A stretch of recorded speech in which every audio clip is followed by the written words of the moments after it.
I just ran into the M. Courtier Mall over here in Phrom Phong. I got an email, not an email, a text message saying my first internet bill was due. It was just installed 2 or 3 days ago. And it says click to change to English. And when you do that, it's still in Thai. So I came to the mall. You can come to any of the large malls and find the official, in my case, True store. True's also a cell phone company, but I'm using them for internet at home. AIS is my cell phone company, and I don't know much about the cell phones. I know I had T-Mobile in the US, and T-Mobile and AIS are on the same networks. It's the same over here, like Verizon, so there's noise. Verizon, Sprint, AT&T, or whatever they are now. There are 2 of them are on the same cell towers and one's on another. It's the same over here. So you got True, DTAC, and AIS, and maybe a few other fringe players. But come to these large malls. I recommend Terminal 21. They all will have at least one person that can help you in English if that's your native language, and get that phone dialed over if you're bringing one from the US, UK, whatever, and you now want to use it in Thailand. Me, I keep my, maybe it's smart, maybe it's not, I keep my California phone alive over here. It's $50 a month, and it's a good travel phone. Whenever I show up in Japan or Australia, it's like, welcome to Australia, free 3G, and 25 cents a minute phone calls. So that's good in an emergency. Of course, I primarily use that phone here in Thailand just on Wi-Fi. Now, you really, if you're not super tech savvy, and I'm not, I'm somewhere in the middle, you really have to understand how to use Wi-Fi calling. When you set your phone to Wi-Fi calling preferred, sometimes it works, sometimes it doesn't. And I got burned twice. Thought I was on Wi-Fi calling and ended a call and got a text message that says, hey, be careful, that was a $37 phone call you just made at 25 cents a minute. So if you want to use Wi-Fi calling, really go into the settings and turn off data roaming, turn off data usage. Just make sure your phone says T-Mobile Wi-Fi calling, or Verizon, or whatever the case might be, rather than, I think my T-Mobile phone, I think it roams on DTAC over here. So I always look at it before I make a call, but I guess in that one instance it dropped from Wi-Fi and went over to DTAC as the backup plan, and it was ticking away at 25 cents a minute. So just turn all that off if you don't want to deal with that. And once again, rather than trying to do all this with one phone, I just have the 2. Plus, you need those bank OTP numbers and all once in a while, and they're not going to send them, to the best of my knowledge, to a Thai number. So I keep the California number, $50 a month. Hopefully it'll keep working. I'm on a military plan. They kind of did me a favor of, oh, you're not going to be in the U.S.? Were you ever in the military? I said, well, yes, I was. And she said, well, I'm supposed to have your DD-214, which I have, the proof of discharge and all this and that. But she said, I'm just going to put you on it. And I guess the value in that is your cell phone tower doesn't have to hit a U.S. cell tower. I believe the rule is every 12 months, or you start getting nasty grams that they might shut you off. Hey, you know, this phone is in the U.S. for over a year, and it doesn't work that way with the U.S. company, apparently. Plus, I like keeping that U.S. phone, the T-Mobile, for $50 a month. It's just kind of peace of mind. I do hit a lot of other countries. I mean, Australia, New Zealand, Tahiti, all in recent time. So my phone has clicked over on those cell towers. So maybe that starts me going again. I don't know, other than we just see this phone in Thailand 100% of the time for the last 2 years, so let's have a discussion. Again, your miles might vary on all of that. I'm just telling you what little I found out in research. Just be aware that keeping your U.S. cell plan in Thailand for an extended period of time, it might be an issue. So it's a beautiful Monday afternoon here in Bangkok. It's 2 or 3 in the afternoon. They do have the rain guards up. It's been raining every evening. Usually it'll rain over here 5, 6 p.m. and sometimes it only goes for a couple hours. Oftentimes it'll go past midnight. But usually you're okay in the day. It's a little more rare to have rain in the day, even in the rainy season, but it can happen. That's why they got these different rain barriers out for the customers to get from one mall to the other or over to the train. This is the Prampong BTS. Another little tip is when dealing with these cell phones, well, of course, if you're an English speaker, that's a great reason to go to Terminal 21, top floor, up where the movie theaters are, or any of the big ones, Central World Mall. If you're over by Thonburi, the big Icon Siam. Just try to avoid the little stores that, hey, we're a true authorized dealer. Oftentimes those guys won't speak English. Not that I expect everybody to speak English in Thailand, but yeah, it's gonna make the process simpler unless you're fluent in Thai. So stick with those big malls and the big stores and you'll be fine. And off in the distance, that's the M Quartier? No, M Quartier Mall. That's the Hemisphere building being built. Everybody's looking forward to it. I was at Buddy's Bar and Grill last night. We were sitting across, watching them work on it 24 hours a day. Gonna have a beautiful concert venue, all kinds of restaurants, I don't know, probably a hotel, apartments, I don't know what. Plus an IKEA's going in there. So that's really gonna make this neighborhood even nicer. And I have a bank account at Bangkok Bank. It's worked out great for me. I just mentioned it in another video, so I don't mean to be repetitive if they're back to back. They just kind of nickel and dime me for, and it's my own fault. When I signed up for the bank account, she said, do you want a Visa debit card? And my automatic answer was, well, yeah. Not that I even use it. Everything's done on the phone over here. Scanning QR codes at restaurants, movies, shopping malls, anywhere. I've never once used that Visa debit ATM card. I've used it as an ATM card to draw cash out. But yeah, just the ATM would have been fine. I don't really need the Visa on it. But apparently they charge. I remember when I set it up, she said, well, there's a 400 baht fee. 400 or 500 baht, so $14. And I'm like, yeah, whatever, sign me up. But I just got an alert yesterday that said, hey, it's your annual 500 baht fee for your Visa ATM card. And I didn't really want to go into the bank and have that conversation to save 14 bucks. I'm sure it would have been a bit of a hassle.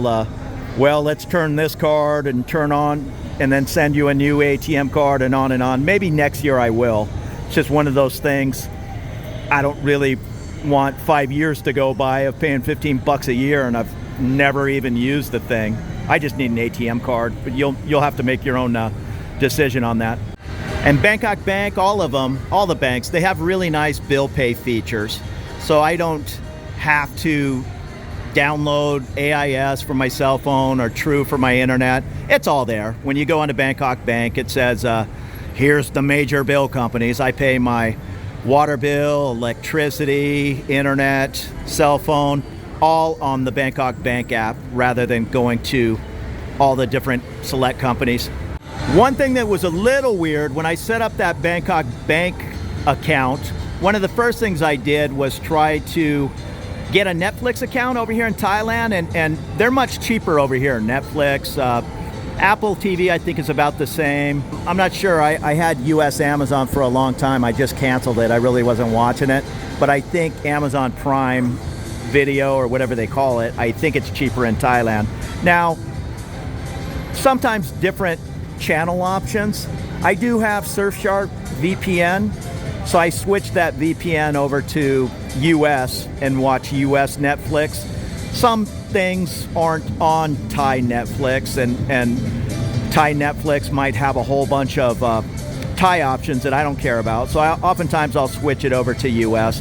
The VPN isn't much. I think a lot of people use NordVPN. I just decided on Surfshark and it's worked great.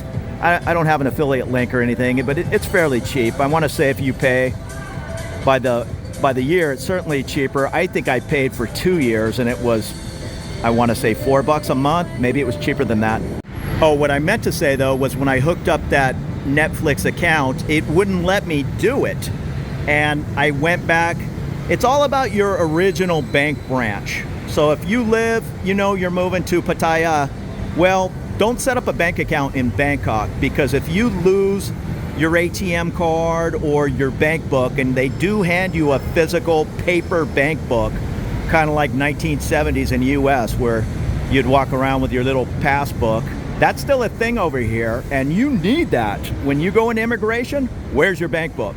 And they look at all that. And as far as losing your ATM card and all, maybe the rules have changed, but from what I understand, you need to do all that at your original branch. So I'm with Bangkok Bank. There's probably 500 branches. If I lose my ATM card, I have to go to the Exchange Tower branch in Asok.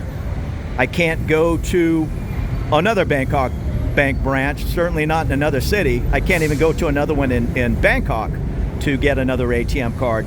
So you have to stick with the original. So keep that in mind if you're setting up a bank in Bangkok and you know you're moving to Isan. And I still haven't figured out the ATM costs. I can't believe this, but I will oftentimes hit a Bangkok Bank ATM, and I only do it once or twice a month. I put everything on a credit card over here, or use the app on the phone. Just scan a QR code. Not a lot of cash going on, but you always need a little cash. So I'll hit a Bangkok Bank, and again, I don't pay that close attention, but I've seen 15 baht fees, ATM fee. I know I was at a Bangkok Bank ATM, so I'm curious if I'm getting tagged because I'm not at my branch ATM, which sounds a little silly, and it's only 15 baht. But just keep that in mind if those little things are going to bother you. That I've seen it many times. Hitting a Bangkok Bank ATM at En Nut Station, and it charged me 15 baht on top of the 10K I took out or whatever it was. And I don't think anybody's going to make a special trip to save 15 baht if that's the case on ATM fees. But if you're walking by your branch, your local branch that you opened up your account, yeah, maybe hit that ATM if you need some cash. Save yourself 15 baht. And on the Netflix deal, when you're setting up your account, just make sure they activate whatever it's called. When I went into the branch, they made it sound like, well, this is for your protection, so nobody else could set up a revolving charge.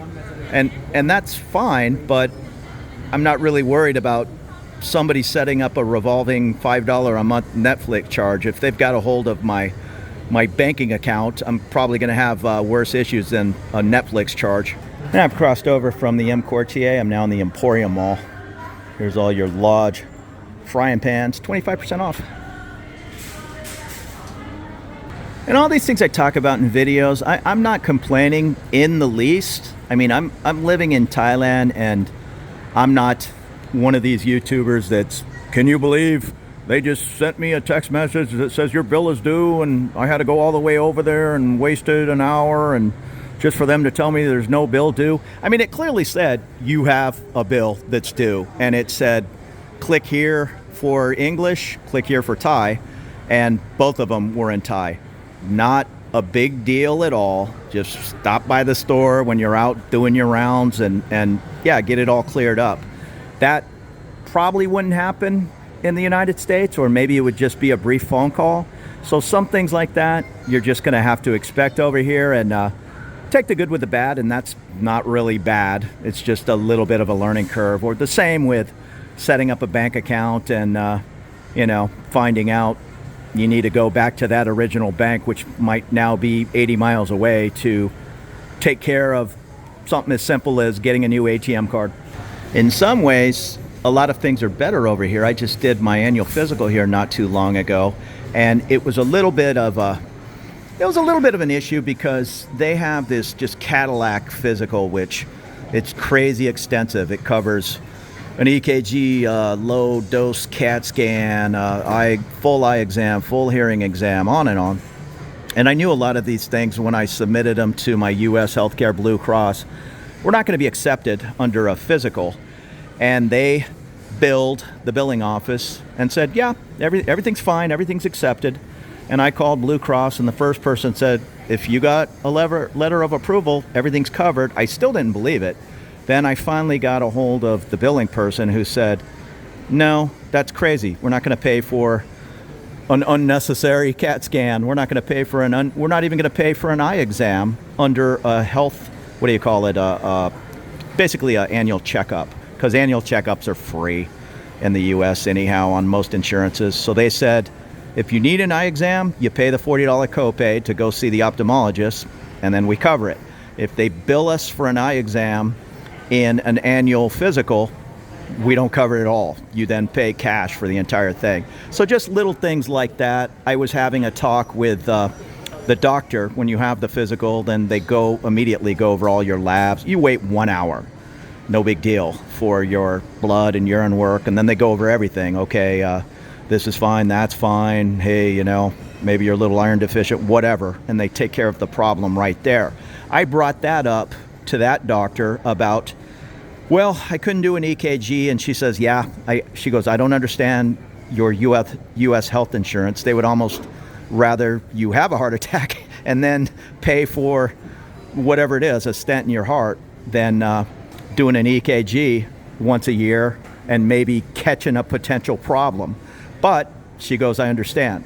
She gave me a kind of a wink and a nod and said, are you having any chest pains? Because I can absolutely order an EKG if you feel a little twinge in there. And I said, well, yes, I do. And she says, roger that. Go on up to the cardiologist and let's get that heart checked out. And now it's all covered. And I'm in my gourmet market here. It's called gourmet market. I'm not labeling it that. And it's a pretty fancy little market. It's actually quite big. I'm so used to living up and on Newt and the Big C, which is just the basic big grocery store. But this gourmet market and other markets like it, this one's broken down into Asian section, Thai, Western food. They have a really good juice and salad bar. None of it is all that crazy expensive. I'm gonna get a big huge salad. It'll last me for 2 meals, and it'll probably be $3. Now, I haven't tried, but they have a nice lunch counter here. I always walk by and forget it's here. And I'm definitely, that's definitely in my future. They have some pretty good Western options too. I still make the Big C run down to Rama 4, but I really need to start coming in here. It's just a little bit more. Like, I just picked up some dental floss. I think it's 5 baht more for this fancy store compared to Big C. So yeah, I might start shopping here and get my nice salads and pre-cooked meals. Here's a surprise. They have Stone IPA, 189 a can. But they got the Stones. I go to a barbecue place that has Stone pints for, I think it's almost 300 baht a pint, so almost $9. 189 a can. I'm not a huge IPA guy. What else they have? Pretty good selection of craft beers, plus all the locals. Bottles of Sam Meg 44, Corona 68, Stella 59. There's Budweiser 44 or 45 baht a can. And the locals, Chong 33, Sangat 37, Leo 35. So just a little fast walk over to clear up the internet bill, and I'm back out on Soi 24. It's about 4 in the afternoon, and that at the end of the street's Prampong BTS. If you walk up just past the M Quartier, or what is that, Emporium Mall, I mix them up. Here's the Mercure Hotel and the Ibis. Popular expat centrally located hotels, and here's the Skyview Hotel. I've never been up there, but I've had buddies said the rooftop bar's pretty fun.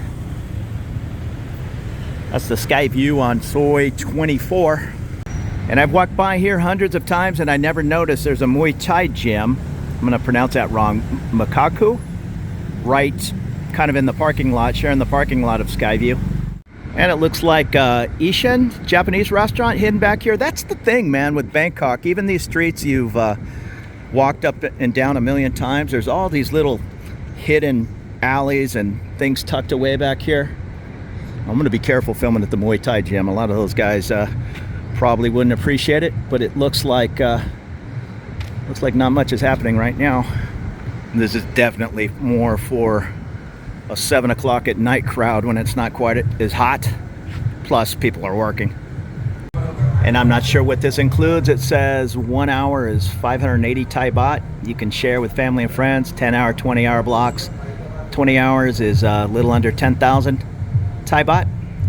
And I'm gonna guess those are classes or with an instructor, probably a class setting, because gyms are normally about 30 bucks over here, 30 US, maybe up to 40, a little bit more than the US, but I assume getting all that equipment over here and plus the Bangkok rents comes at a real expense. I'm sure you can find some hardcore, affordable Muay Thai places that aren't a block off of Sukhumvit. I'm sure this is definitely maybe a little bit of an expat markup. And there's the Oakwood Suites on 24. Directly across the street is the Oakwood Residence. I assume those are the service apartments. And this is the Hilton. I always cut through the Hilton and pop out in their sister property over on my street, the Doubletree. A lot of beautiful condos down Soi 24, but most of them come at a cost. It's kind of a bit more of a New York vibe, I guess, than my street, 1 block over, Soi 26. And here's the lobby of the Hilton. Yeah, if you're heading over for a nice once-in-a-lifetime type vacation, look at these Hiltons and Marriotts, the Intercontinentals. They're not going to be outrageous money. Maybe a little over 100 bucks, 150 bucks. I mean, sure, I'm sure it can go over 200 bucks when it's holiday time and all these things, but it's not going to be Tokyo or Paris prices. So stay in some nice fancy hotels over here. Myself, I'm over here so often before I moved here that the Hyatt Place and just beautiful, clean, $40 a night places suited me just fine. And they have, of course, a beautiful lounge and restaurant. They might even have something on the rooftop I don't know about. I know they do, and I've never tried it. I need to. They do a barbecue buffet. I think it's out here. I'm not sure when. I see the signs. And the one thing about these hotels in Bangkok is they don't really clip you like a lot of hotels around the world. I think you can come in here to the Hilton and have a beer for whatever, 150 baht. It might be 120 baht at the small bar next door. And right off their back patio. I mean, I'm discreet, but I do kind of cut through these lobbies to cut my commute time in half. And here's the Doubletree for a little bit more affordable in the Hilton collection, I guess. It's still a really nice hotel. I looked it up one time and it was about $50 or $60.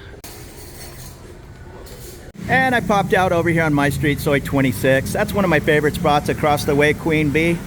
I'm tempted to go have a pint, but I'm gonna go home. I've got a watermelon on my back. Put my groceries away and go hit the gym, swim some laps. I can't be drinking every day over here. I can't even be drinking 3 or 4 days a week. So I'm trying to control myself, but it's not that easy when you don't have to get up and go to work anymore and you just kind of have an unlimited schedule. You need to still try to stay a little bit healthy and have a few more years to enjoy your life. But thank you so much for checking out my little video, and I appreciate you following along. Consider subscribing if you haven't. More looks around Bangkok and other spots in Southeast Asia. Take it easy. Have a good day.